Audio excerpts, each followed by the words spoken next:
Welcome to CSIS Online. The way we bring you events is changing, but we'll still present live analysis and award-winning digital media from our Dracopolis Ideas Lab. All on your time, live or on demand. This is CSIS Online.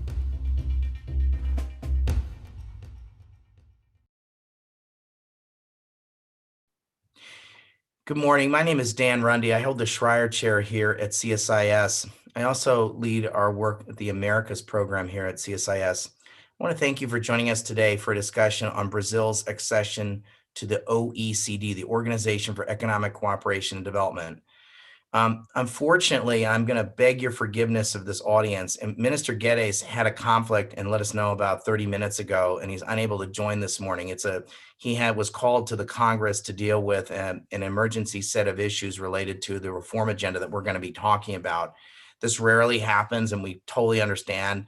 The Deputy Minister Roberto Fent, who's also the Special Secretary for External Trade and International Affairs, is going to join him in his place. I apologize. We generally don't do bait and switches, so I'd ask you to forgive us in advance, but we understand the minister is very, very busy.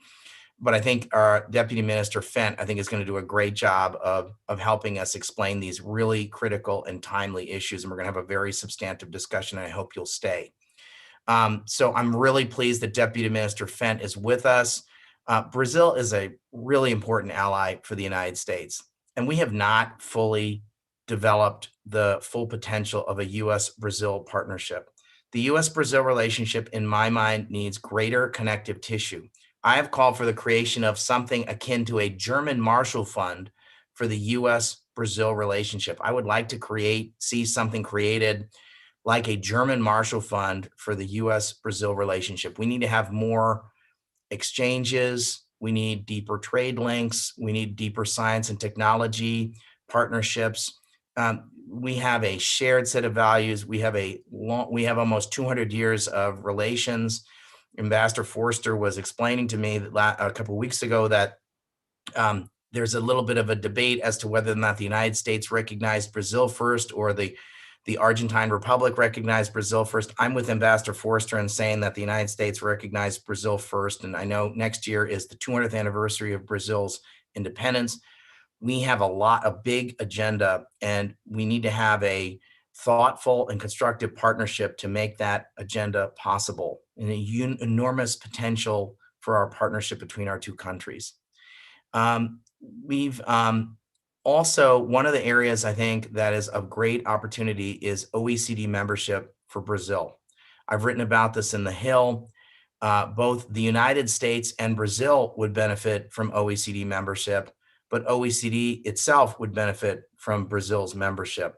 There's a race right now for the next head of the OECD. I came out last week in support of the Australian, though all the 4 finalists are qualified, because I think the Australian candidate would be most open to sort of broadening membership to countries like Brazil, countries like Argentina, countries in Asia, a number of countries in other parts of the world as well. So we're going to talk about OECD membership, but I think OECD membership also allows us to engage on a whole set of additional issues. Joining the OECD is a long, laborious process and could take up to 5 years. And Costa Rica joined recently, Colombia joined recently, but it was a way by which other members could have a constructive and respectful, real dialogue with the accession state to get a positive outcome. So I'm quite enthused about it. We're going to talk about OECD membership. We're going to talk about trade. We're going to talk about post-COVID economy in Brazil, and we're going to talk about the U.S.-Brazil relationship more broadly. But before we turn to Deputy Minister Fent, I want to turn the floor over to my very good friend, Ambassador Nestor Forster, who is a career Foreign Service officer in the Brazilian Foreign Service. Ambassador Forster is my friend. Ambassador Forster represents Brazil very, very well here in Washington. And I'm so pleased to have you, Ambassador Forster. Let me turn the floor over to you first. Thank you very much, Dan. I'd like to express my appreciation for you in organizing this event for CSIS with our Deputy Minister, Roberto Fent. Originally was supposed to be Minister Guedes. As you know, Minister Guedes is leading the implementation of the reform agenda in the Bolsonaro administration. And, it's always great for us to hear the views of the ministry on what's going on and what the prospects are for a reform in Brazil. I find it interesting that the very issue we are discussing here is what prevented Minister Guedes from joining us this morning. So it shows, how timely the event is, I'd just like to say a few words to begin our conversation today on the state of our relations with the United States and how the OECD accession fits into that agenda. As you said in the other end, I think there's possible synergies there with the United States and with the organization itself. As the a new administration begins here in Washington, we are presented with challenges and many possibilities, as President Bolsonaro, I think, highlighted very well in the letter he addressed to President Biden on Inauguration Day on January 20th. And the president in that letter laid out a very ambitious agenda, very forward-looking agenda for our cooperation, building on what you referred then on the long history of shared values of democracy and the rule of law, of human rights and economic freedom. So at the bilateral level, we see, a big agenda that encompasses multiple areas such as trade and investment, environmental protection, energy, defense, science and technology, space exploration, education, and so on. At the international level, the president mentioned in his letter the joint work that we have, both Brazil and the United States, ahead of in working together towards WTO reform, working together within the Paris Agreement, which is going to have the big meeting coming up in November, the COP26, and of course on OECD accession, which is one of our main topics here today. Just want to make 2 points about its crucial importance both for Brazil and the United States. First, OECD membership, Brazil's OECD membership will support for decades to come our efforts, Brazil's efforts towards sustainable development, good governance, and better public policies, with direct implications for our long-term growth. Also, the accession process requires a faster adaptation to OECD standards, so it will provide a stimulus for further progress in the areas which are of particular interest to the United States, like more openness in trade and capital movements, like an improved business environment and regulatory practices, and of course, a stronger cooperation in environmental protection. That's the reason why so many important institutions here in the United States, both in the United States and in Brazil, have supported this agenda. I'd like to mention here the Congressional Brazil Caucus, which has strongly come in favor of Brazil's accession, and also private sector organizations, not to mention many think tanks such as the CSIS. And we appreciate the support you've provided to us in all this discussion, because I think people are increasingly aware of how this fits into our bilateral agenda as well. And I would like to make a final point of it. It's also in the interest of the OECD itself to have Brazil as a permanent member, bringing diversity, making it more relevant participant in the world economy, expanding the global reach of the organization's standards and its legal instruments, and overall enhancing the leadership of the OECD in the post-pandemic recovery effort. So in conclusion, I just think it's important to keep up the momentum and the work that's being done for the timely launch of the accession process. The OECD is currently addressing other topics like the election of a new Secretary General, as you mentioned in the beginning, and we are confident that member countries will soon be able to refocus on new accessions in a spirit of pragmatism and flexibility. I thank you for your attention. Thank you, CSIS, once again. And I'll hand the floor to you back then to hear from Deputy Minister Fendt. Thank you. Thanks, Ambassador Forster. Deputy Minister Fendt, I welcome you to CSIS. It's a pleasure to have you. Ambassador, Deputy Minister, I'm mute. Yes. I have been muted, but this is like Zoom bingo, Deputy Minister. You know how like everyone, it happens on every phone call. I didn't notice I had been muted, but I'm vocal again. Very well. We were talking about the the accession to the OECD. And one aspect of which was not touched upon my first intervention is that the adhering to OECD will be a very important tool to re-emphasize and to reinforce our internal economic reform process.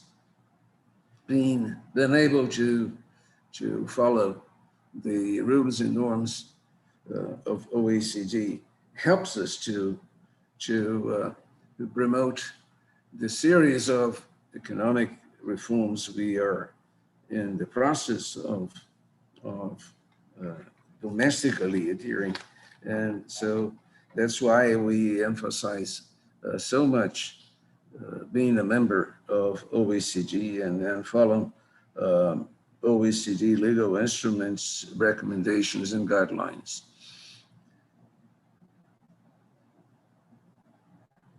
Deputy Minister, tell me about, Brazil's been noted as one of the key OECD partners. Can you talk about the process, where you are in the process? There's been a significant amount of progress in the last couple of years, and it's a long and arduous one, as I mentioned earlier. Talk a little bit about that, Deputy Minister. Yes, as I mentioned before, out of the 245 instruments of OECD, we had already adhered to 99 of them. This is a process to be candid, and over the last 2 years since this administration began back in 2019, one-third of these instruments were adhered during these 2 years of the current administration. Last year alone, we adhered to 17 new legal instruments, and we are in the process of continuing to adhere to the instruments.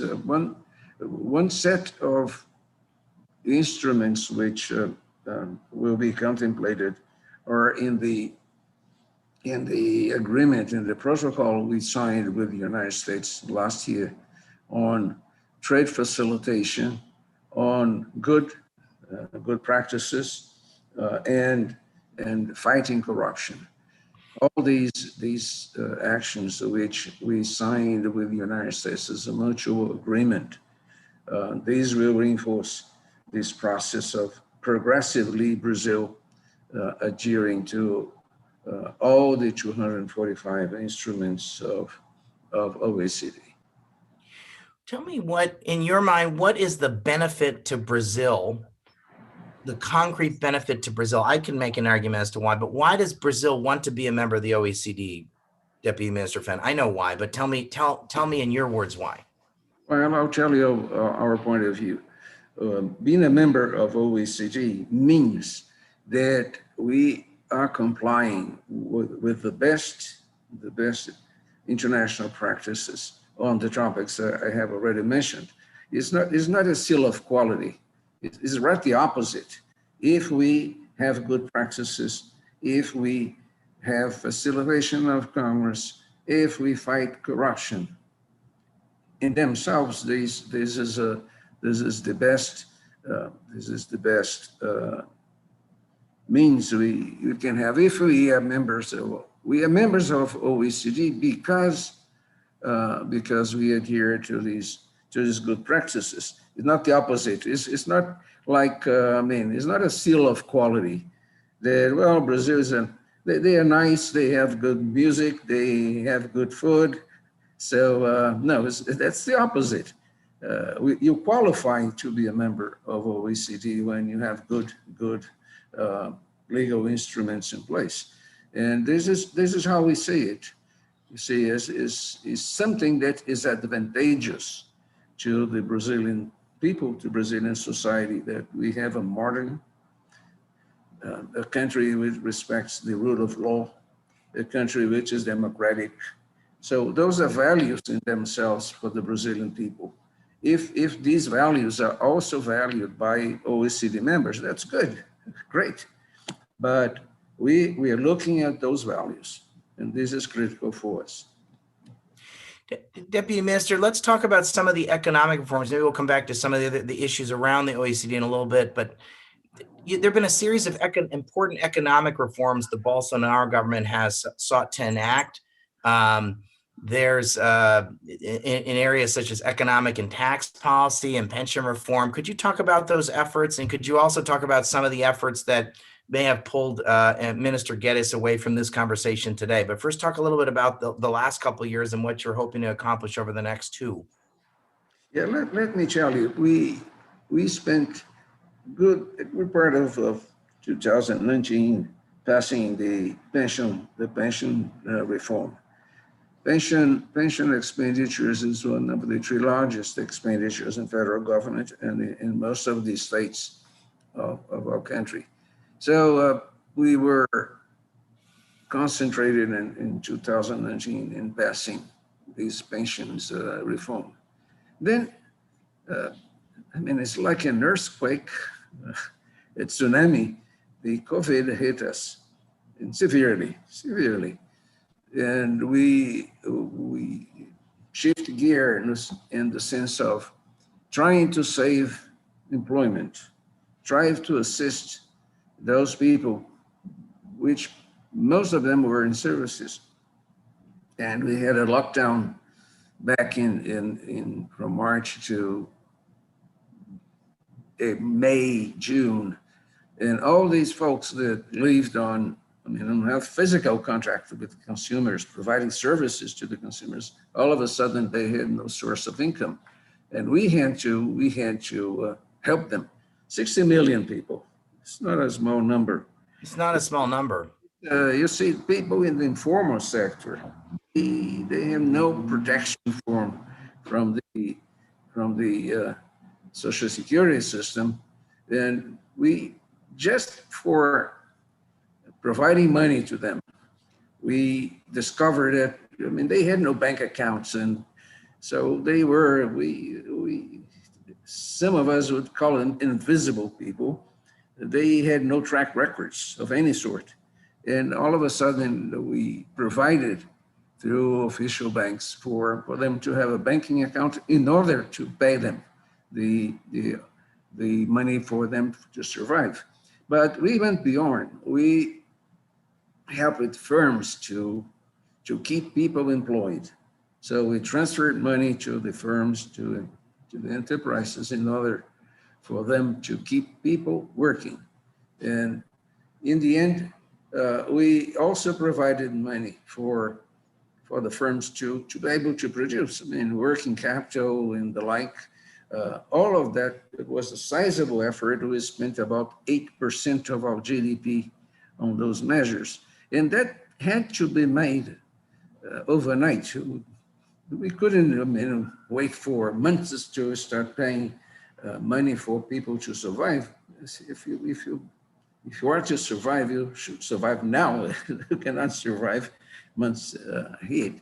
So our efforts on the reforms were all of a sudden postponed a bit because those were emergency actions that we had to take. And I'll tell you, I'm very proud we did it. This effort made our public debt to increase, our fiscal deficit increased, but we saved, to be candid, at least 16 million Brazilians by doing so. So that's what took us most of our attention in our work over 2020. And now we are back. Now we are back to the discussion and with Congress, our reform program. We have several of these reforms are in place. They have been discussed and will be voted in Congress. I would highlight the tax reform and the fiscal policy reform at large, but also reform of the foreign trade system to liberalize the economy, to open up the economy. Brazil is one of the most closed economies in the world. So in the campaign, President Bolsonaro promised to open the economy. So we are working on it. And there are many other reforms underway. The administration reform, we believe we spent too much on running government. So we are committed to reducing the cost of government to the citizens in order to use the money for better purposes. So this is a very large effort, but we're doing it. In particular, in the area of foreign trade, we have reduced it by slightly over 50% of quantitative restrictions. That is, non-tariff barriers to commerce, to trade, were eliminated over these 2 years of the administration. We are proceeding in this reform. We are discussing with our partners in Mercosur ways and means to modernize our common external tariff. So there are many actions in this area also which are working on, and we hope that they will produce significant results over the next 2 years.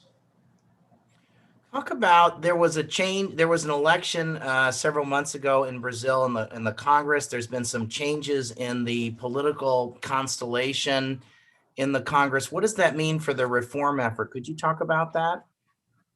Yes, it means a lot because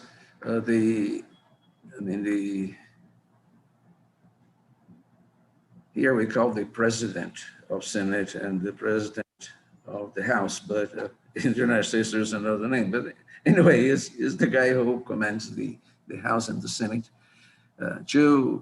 Two members of parliament were elected, which are very favorable to the process of reform. So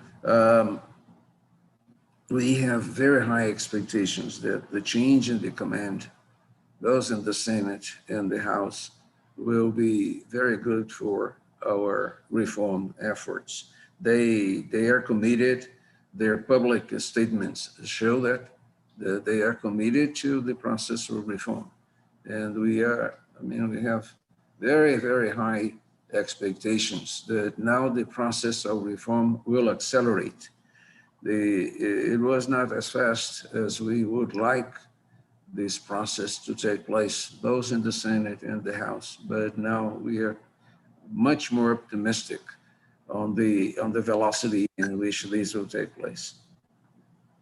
So tell me about we did a report a couple of years ago looking at the future of work in Brazil. This was BC, this was before COVID. And we did a case study looking at the Brazilian labor market and where we thought the jobs would come from 5 or 10 years from now, or opportunities. One was in high growth, high value agriculture. Another was in, let's call it the Uber or the sharing economy. Another was in infrastructure. Another was in healthcare. Healthcare, this is again before COVID, it was an enormously rapidly growing sector. And all, of course, my favorite, travel, tourism, and hospitality, which has been a big part of growing part of your economy. Obviously, COVID's been a disruptor in some of that and potentially an accelerator in others.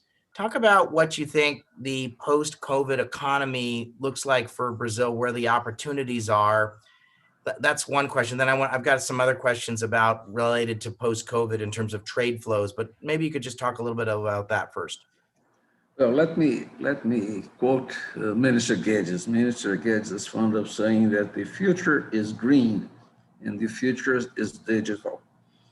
And this means that you ask it first on what is the future of labor markets. Let me start with the labor market.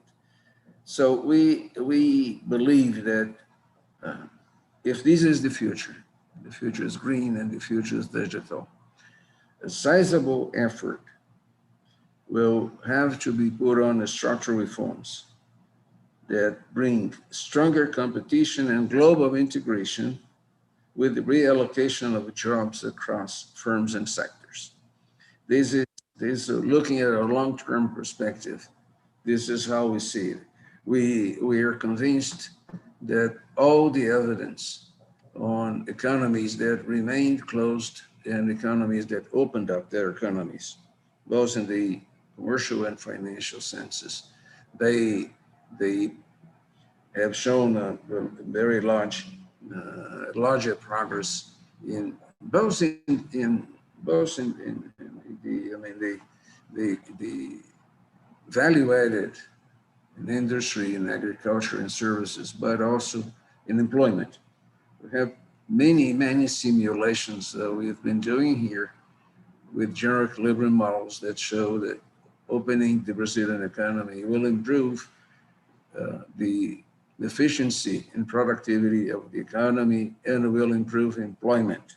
So this is something that we expected. But in more general terms, the post-COVID Brazil will be different a bit of the pre-COVID Brazil, especially in the sense that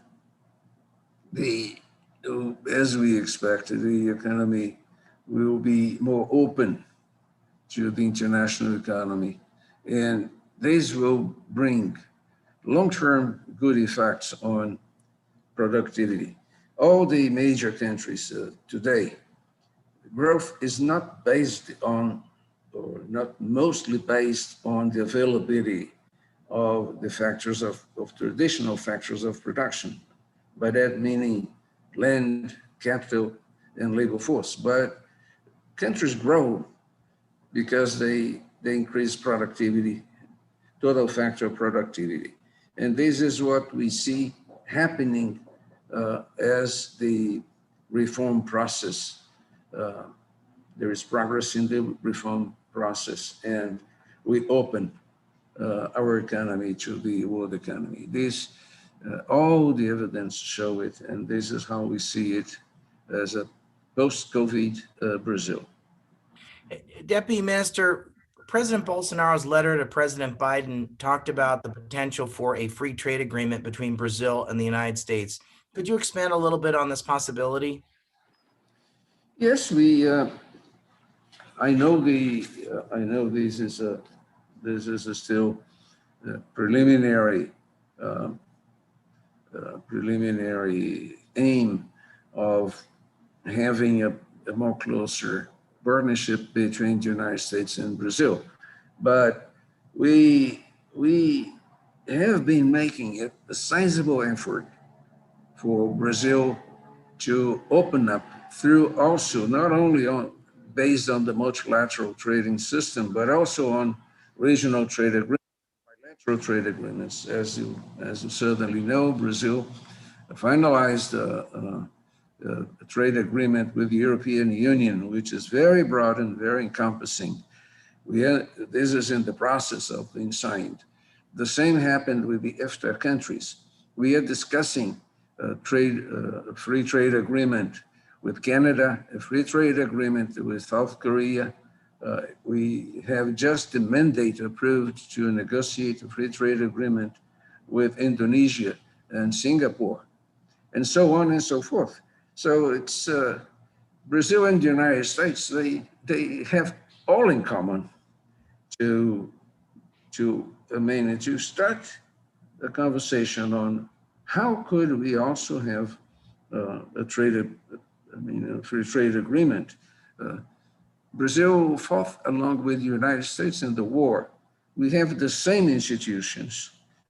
We have a presidency, a presidential administration. We have a Congress with two houses.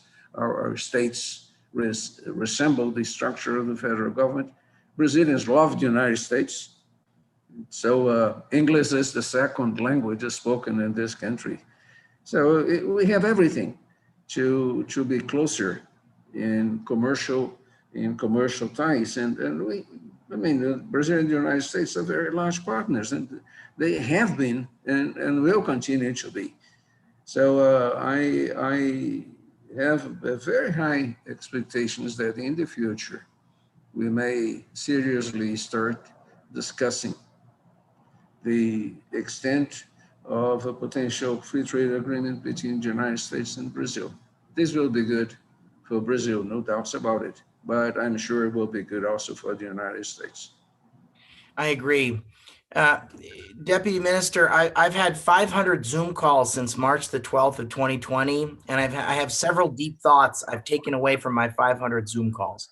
One of the deep thoughts is that whatever your social capital was on March the 12th is sort of what your social capital is today on February the 23rd. The second deep thought is that many countries are going to want to create deeper resiliency in their supply chains or diversify their supply chain partners. Let me put it that way. I think as a result, we're going to see tectonic shifts in global supply chains. I think Brazil could be a major beneficiary of such shifts in global supply chains. So I agree. I think the potential for both a U.S.-Brazil trade agreement would be a good thing. I also think we ought to be thinking about a hemispheric trade agreement that people could join over time. So I agree with you. I also agree with what you were quoting Minister Guedes earlier about green and digital. I think we've seen, my other third deep thought is we've seen more e-commerce, distance learning, and e-government in the last 48 weeks than in the last 48 years. And my fourth deep thought is if we want to have modernity, whether it's in the United States or Brazil or Southeast Asia or Europe or Africa or anywhere in the world, you're going to have a series of basic things, including good governance and clean water and electricity. And you're going to need digital, whatever we're going to use. I'll use digital as a term. And that is going to be solved. People are going to demand a greater connectivity. And that could be solved a lot of different ways. I would prefer to see it solved in a way that's open, that promotes democratic values. That is what I would, that would be my hope around the world. But one way or the other, it's going to get solved. So I agree with you, Deputy Minister. I've got several questions from the audience. The first is from my friend Glenn Prickett, who's from the World Environment Center, which it groups business organizations to look at environmental issues. And his question is, how might OECD membership impact Brazil's policies on environmental protection and conservation of natural resources, Deputy Minister? This is a very good question, because in some countries and some people believe that we have this propensity to destroy the environment because we like it. Let me be very, very clear about it. We dislike very much the fact that the environment sometimes is negatively affected. In the agreement we signed with the European Union, there is a whole chapter on environmental protection, but this is not the key. The environment and the environment protection is very important for the Brazilians, quite independently what the rest of the world desires, and we are in common agreement with the rest of the world that the environment should be preserved, but it should be preserved in the first place for the Brazilians. So we are doing our best. When I talk to my friends, my European friends, they say, you're not protecting enough the Amazon. And I used to tell them, you know what is the size of the Amazon? Well, it's an area that covers all the countries of Western Europe, including not only Western Europe, but Central Europe as well. Brazil is as large as a country that if you put the Brazilian map on the map of Europe, it goes from the UK to the Urals in Russia. So it's a huge area. We are not, a rich country. We have limited resources, but we are doing our best to preserve the Amazon and to preserve the environment everywhere. We recently have the vice president himself in charge of coordinating efforts to protect the Amazon. to reduce deforestation, the fires. So we're doing the best we can. It's not our agriculture that destroys the Amazon, but if you sometimes you have such a dry climate and fire starts, it's tough to control. So our American friends should be quite aware that it is in our own interest to protect the environment. We understand the rest of the world are in communion with us on this topic of environmental protection. We are doing our best, and I'm sure we over time will succeed in reducing the damage to the environment that is taking place and took place in the past.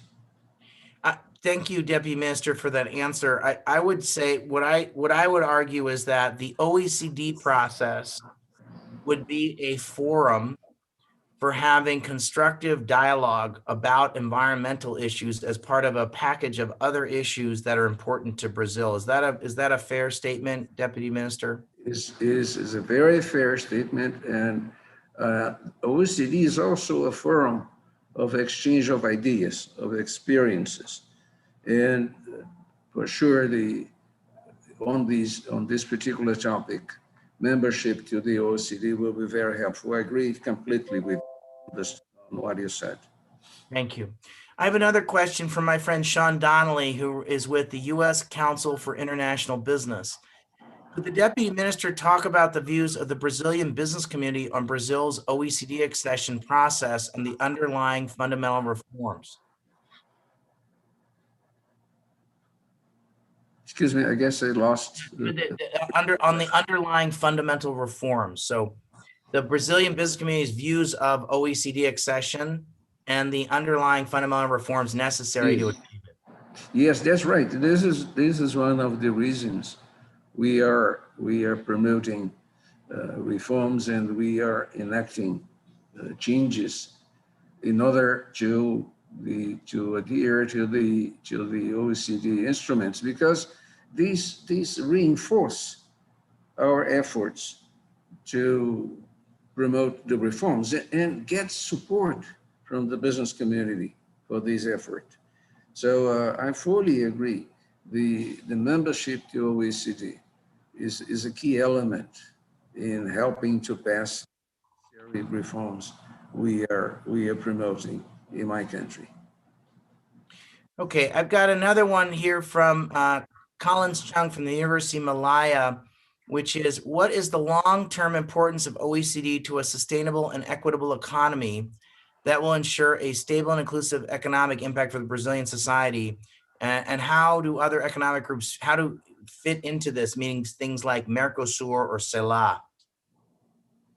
As I mentioned before, the OECD instruments, the adherence to them show a commitment to good practices, to a more open economy, both in the commercial and financial aspects. And this is good for the Brazilian society. The social impact of having a stable environment for business, this is invaluable. The fact that we are facilitating trade, this is also invaluable. It's not measured by the money was spent doing it, but is measured by the gain in welfare, especially for consumers. So these instruments, they help to sustain the rule of law, democracy, a more equitable and sustainable growth in the country, and that's why we are willing to and doing our best to comply with all the 245 instruments of OECD. We want to comply with all of them, not because these are OECD instruments, but because it is in the interest of the Brazilian people that we comply with them. Deputy Minister, another question we got from the audience is what what Brazilian policies are sticking points for Brazil to join the OECD? This is from Marjorie Maceira. Well, I guess I have already answered that question. All of the instruments are critical. The reform agenda in particular is the main avenue of complying with OECD membership. This means that we are in favor of a market economy, the efficiency of public expenditure, attraction of private investment, and trade liberalization, among other objectives. So these are the main and the key points in our reform agenda. Of course, I'm talking most of the time of the macroeconomic agenda, but there is a microeconomic agenda as well. And that implies, first of all, having water and sanitation for the whole of the population. I don't believe the Americans will believe me if I say that a significant portion of our population have no access to clean water and to sanitation. This is a shame for my country, and we are implementing a reform to that end. We are also implemented a reform of navigation into domestic waters in order to reduce the cost of transportation from the northern section of the country to the southern section of the country. We estimate a reduction of around 15% in the cost of transportation with just this one reform, and so on and so forth. There are many reforms that are in the process of approval in Congress that will benefit directly the consumers.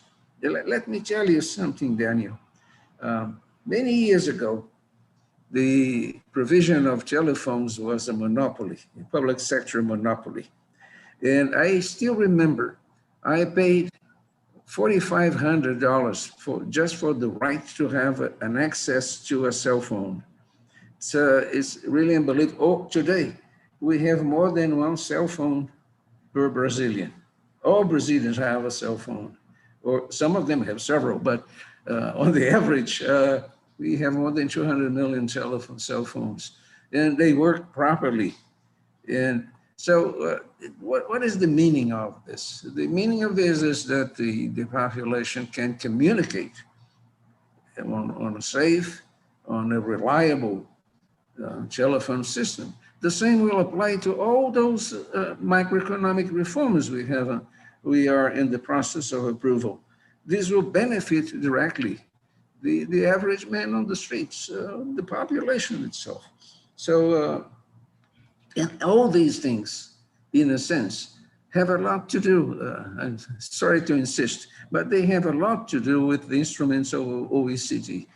Because if you don't have water, clean water, of figures in my mind, the collected average tariff in Brazil is around 12% on the average collected tariffs. But you're right in the sense that over and above the 20% maximum tariff rate applicable to the Mercosur countries, we have some excess tariffs that go up to 35%.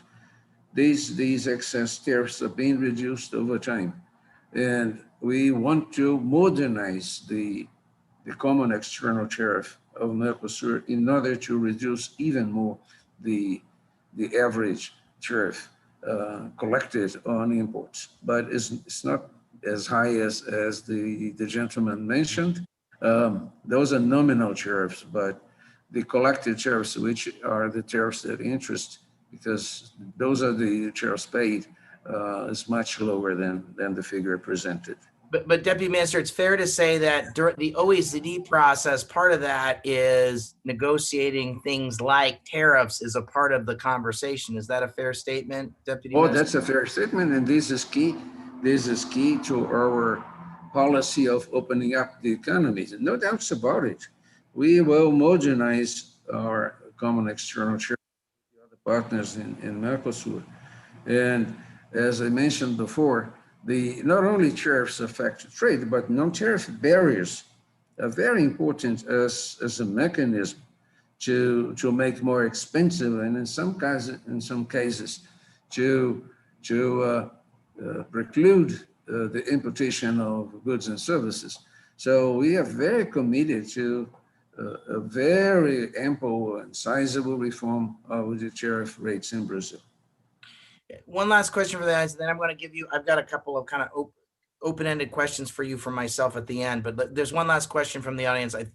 This is from Veja, the media organization in Brazil, Luisa Portia. Could you please talk about there's been a change in leadership in Petrobras? Could you talk about could you speak a little bit to that, Deputy Minister?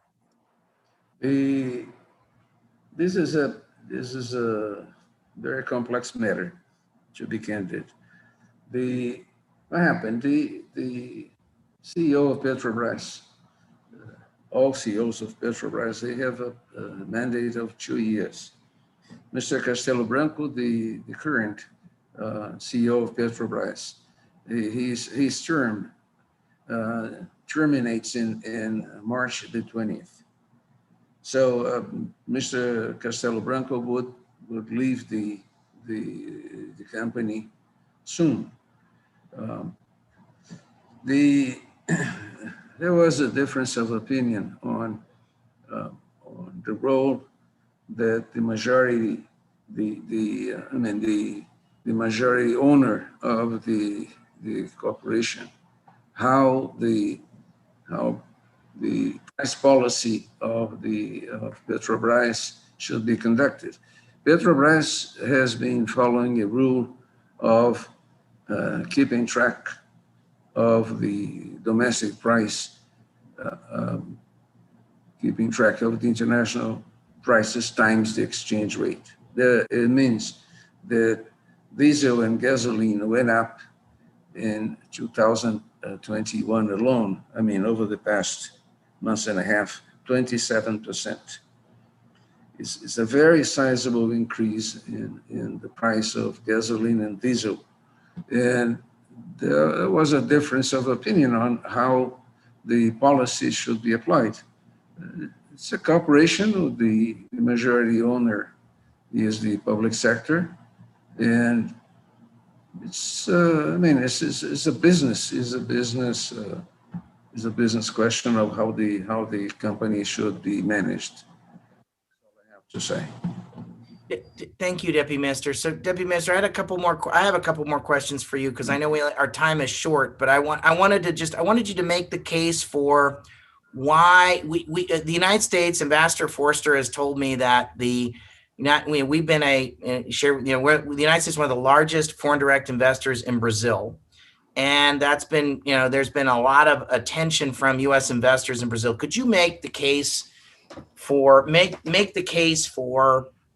continued investment in your country? Obviously, there's a significant amount of reforms that's been going on. You've been responding to the COVID. You're taking steps to try to respond to the COVID crisis. Make the case to American investors for investing in Brazil at this time, Deputy Minister. The case for American investors to invest in Brazil is this time is the same as when the first American firms came to Brazil and invested in my country. And the case is based on the following: it's profitable, it's safe. Brazil has the same legislation for foreign investment since at least 50 years. So it's safe to invest here. The profitability of investment is higher than on the average, is higher than in most industries in the United States. And that's why the United States is a sizable and a very large investor in Brazil. Because, as I mentioned, the rate of return is high, the risks are low, and this is what makes a firm to invest. In the United States itself, but abroad. And this is, there is nothing particularly new at this time from the previous time, and this will continue in the future. We need foreign investment.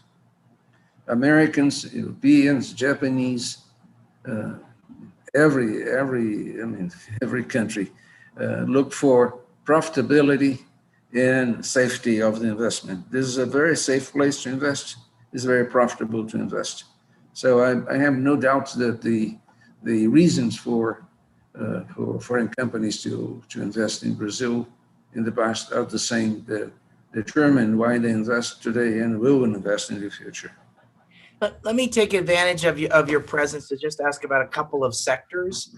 Could you talk about the agricultural sector? As I mentioned earlier, you have the largest food surplus in the world. You're the granary to the world. I also think you have unique ability on biofuels. Could you talk about high value agriculture, and could you talk about biofuels as sources of jobs and growth for your country in the future? Well, Brazil. First of all, Brazil is a country which has the key basic elements to be a large agricultural producer. We have a lot of water and have a lot of sun. I mean, we have almost no winter. In many crops, we have 2 crops per year. Many, it's not just one, but several. 2 growing seasons a year. Yes.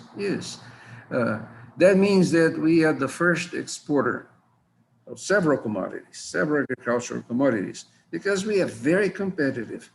But we are so much competitive. We have transaction costs in taking soybeans from the western part of Brazil to the sea, and then taking them to the Brazilian ports to China, going through the south of Africa, crossing the Indian Ocean, and getting to China, just to cite in one example. But while we are competitive, we're competitive with American soybeans. Iron ore, we are competitive with Australia, which is a neighbor of China for all practical purposes. And this is not an accident. This means that over the decades, we have improving the technology applicable to agriculture, to mining, just to cite 2 sectors. And we are incredibly competitive, incredibly, despite all the transaction costs involved in the transportation from the farm to the port. We don't have a Mississippi here, which make lives of the farmers much easier. We don't have it. Our river connects us to the ocean to Peru, and there is no agricultural production in that area.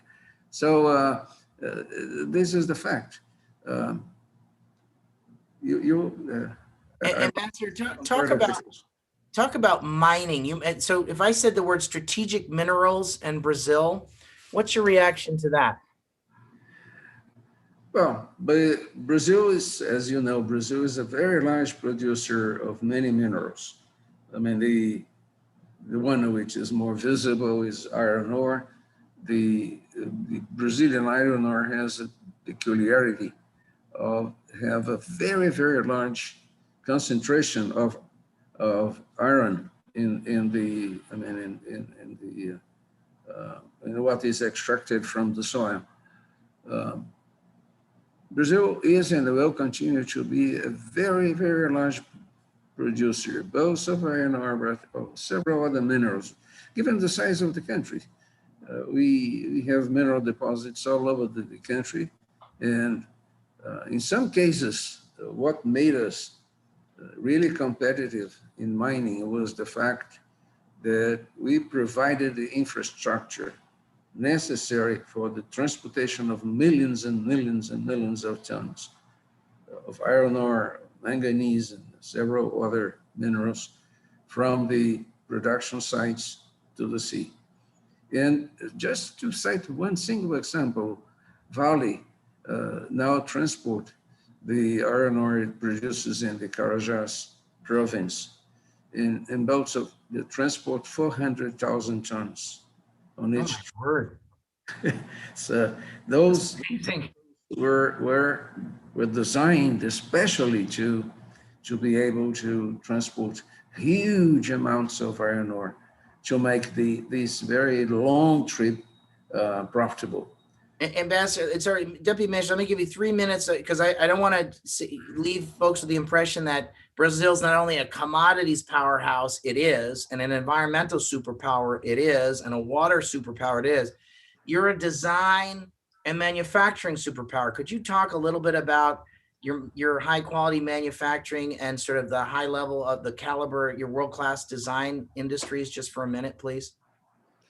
I imagine many of the people in the United States that are today connected to us, Daniel, has flew on a feeder line in the States using a Brazilian airplane, which are competitive in the American market. We do not compete with, countries or underdeveloped countries. We compete with American firms in the United States. And I'm sure many of our audience flew an Embraer airplane. Those are very reliable, very good planes, are used mostly in the United States in feeder lines. So I guess this answers your question by single case, but that's not the only case. Brazilian industry is a very large sector, modern.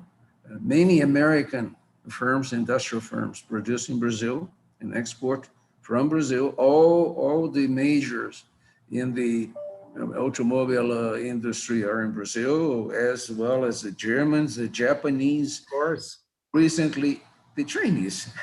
So you have everybody here, all the Europeans, Fiat from Italy, all the major superb car producers from Germany, all the Americans, and then several Japanese. They are producing here. It's the same models that, you drive an American car, same producing here. So the Brazilian industry is a large industry. Of course, our market has a huge potential. We have 212 million people. Income is growing. We have a domestic market, which is expanding, not this year, not 2020 due to the pandemic. Temporary situation. Yes. But this is an accident. The whole world, except for China. China is always different. But anyway, except for China, the whole world decreased the growth of GDP. But this is not the normal state of affairs. And our industry is a modern industry, especially because in many sectors is dominated by foreign firms, which bring in their technology, their expertise, their equipment. So it's a modern industry, yes, in many other places. Deputy Minister, thanks for your time. I thank the audience for bearing with us for this last minute change. But Deputy Minister, you've done a great job standing in for your boss. I want to thank you for your time. I think this was a very informative conversation. I appreciate you being with us and standing in for your and Ambassador Forster. I'm always happy to partner with you in the embassy. And thanks for giving us this opportunity. And I wish everybody a safe and healthy and good day. Thanks, everybody. Thank you for your kind attention. Thank you. Thanks, Deputy Minister. Thanks, Ambassador. Thank you.